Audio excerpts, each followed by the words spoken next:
Good morning. It's July 29, 2020, and it's a Wednesday. For those of you experiencing this weather report audio only, you can't see that I'm holding a jar. What is the purpose of this jar? Why did I paint it this certain way?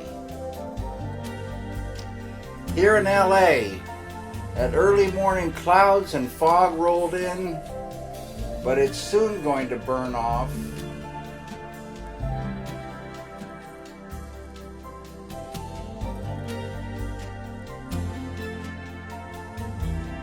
We're nothing without an idea. So I say that a desire for an idea is like a bait on a hook. And you're desiring an idea, and you have to have patience, just like you do in fishing. How deep that hook goes depends on the size of that ball of consciousness. And desire, another word for it, is like focus. Just focus on some, and it's a little bit like daydreaming. Thoughts come and thoughts come and thoughts come, and maybe, boom, an idea comes that is so thrilling. You've caught a little purple fish with red fins and little dancing speckled eyes. And this little fish could be just a fragment of the final film, but you love this fragment. You love this fish. And that's very satisfying. To know what's going on. But at the same time, I love abstractions, and the power of cinema to tell abstractions is huge. So it's as if people either don't have so much intuition, or they don't trust their intuition, or whatever. And there's a lot of noise in the cinema, and if you're not paying attention, because every little thing is got to be right, and you can kind of, you got to get into that world, and then trust your own intuition.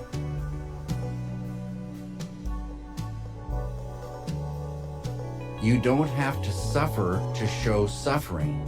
You don't have to be filled with turmoil to show turmoil. Have it in the story. I don't know what goes on in artists' heads, but I think all the great artists loved working. A lot of people say, well, suffering is good for art.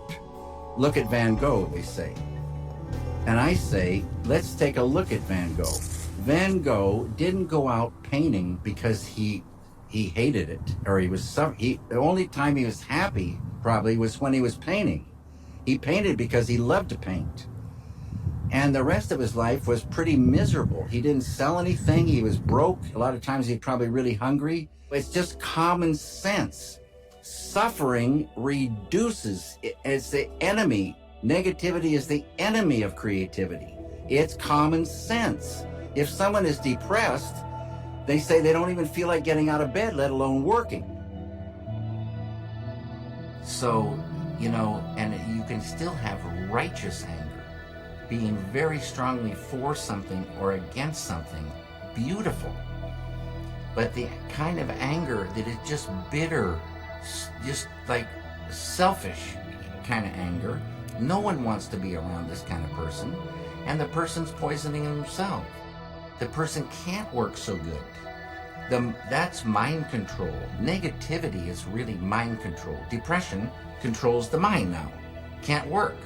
Anger controls the mind. You can't work. Sorrow. Some people hold sorrow for years. And you want to visit them and cheer them up, but it doesn't do anything.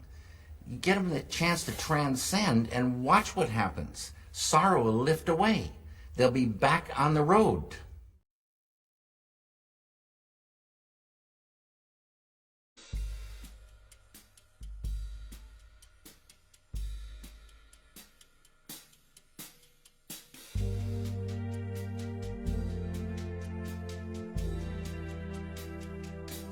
What I liked about Transcendental Meditation was you don't have to join anything.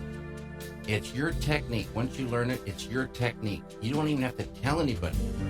It's your technique for the rest of your life.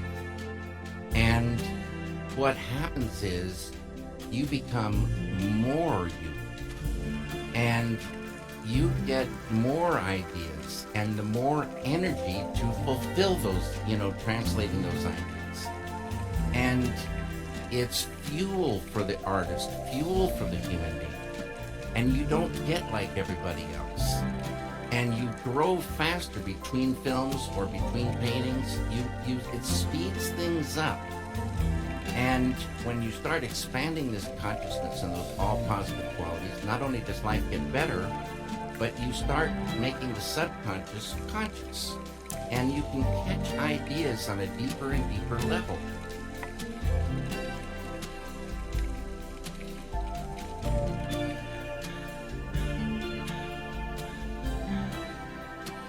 Believe it or not, Eraserhead is my most spiritual film. Mm-hmm. Why will elaborate on that? No, I won't.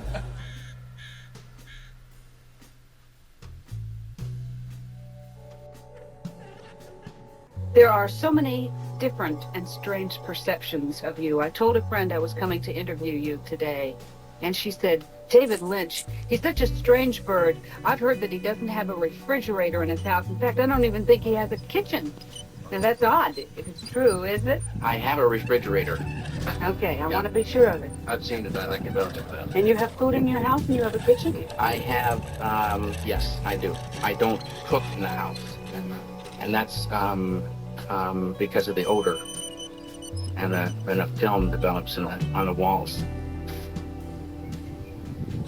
Should I pursue this, Kyle? I don't know, Kyle. There's something like this. I feel like the relationship that you two seem to have is so terrific. You know those kind of relationships where you don't have to finish that sentence? You know what I mean? Of course. And they get it? Mm-hmm. Do you now have that? Yes, I think we had that. Yes, we do. He is rusty. I haven't seen it for a while.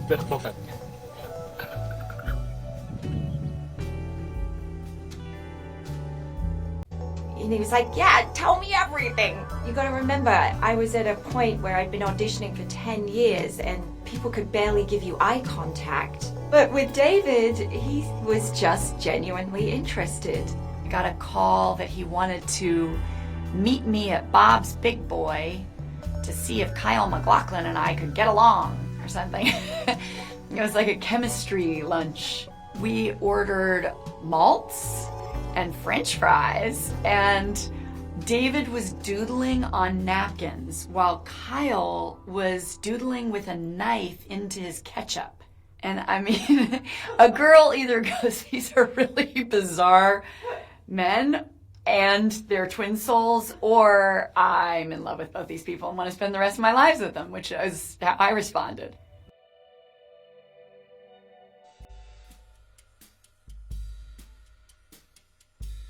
The three of us met over a very fancy Hollywood lunch. Yes, sirree. I'll never forget it. Bob's Big Boy. He had that huge knowing smile on his face because, well, we didn't have any idea, but he was creating a family right there.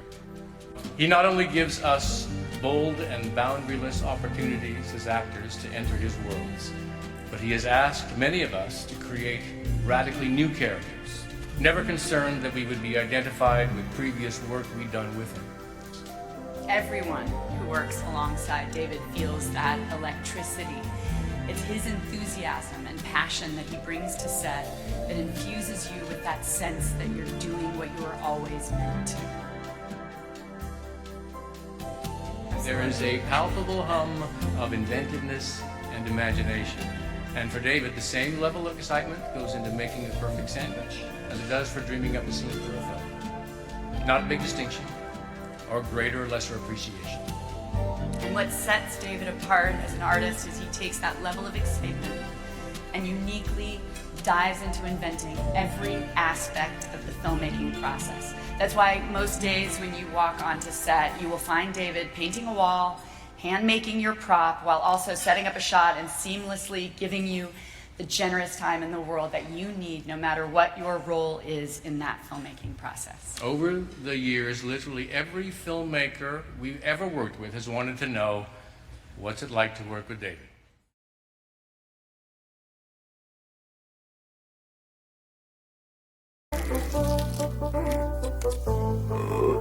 Excuse me. No, cookie.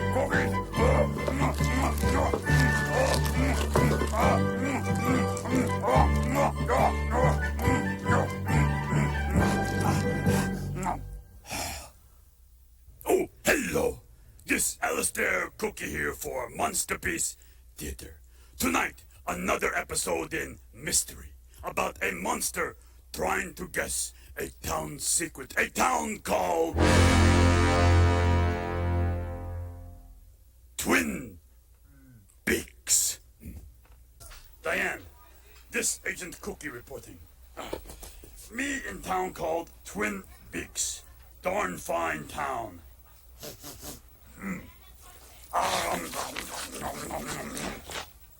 Darn fine pie. Ooh.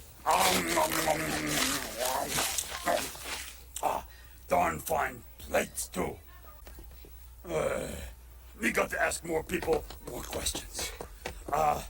Hey, hello. Me, Special Agent Cookie. I'm Finch.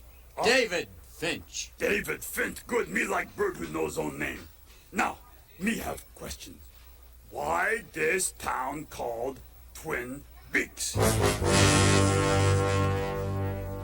I'll see you later, Laura.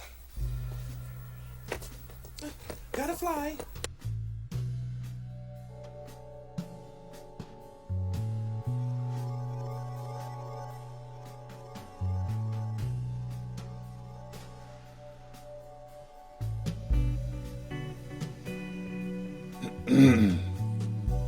And so, the further we wander into the misty fjords of memory, the further we push ourselves out from the tiny stiff cocoon of objective fact and into the wide open skies, floating higher and higher upon the flighty, fragile wings of subjective reality.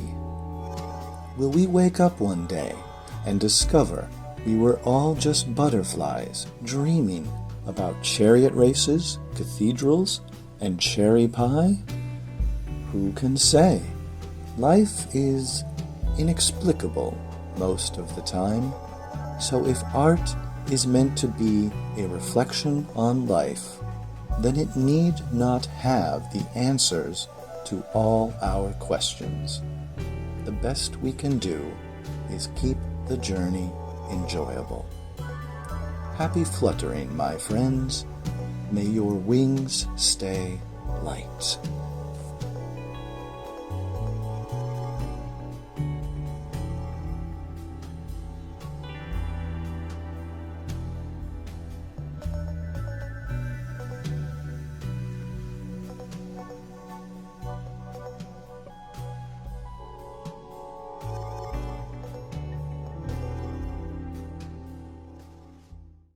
Sunshine all the way. Have a great day, everyone.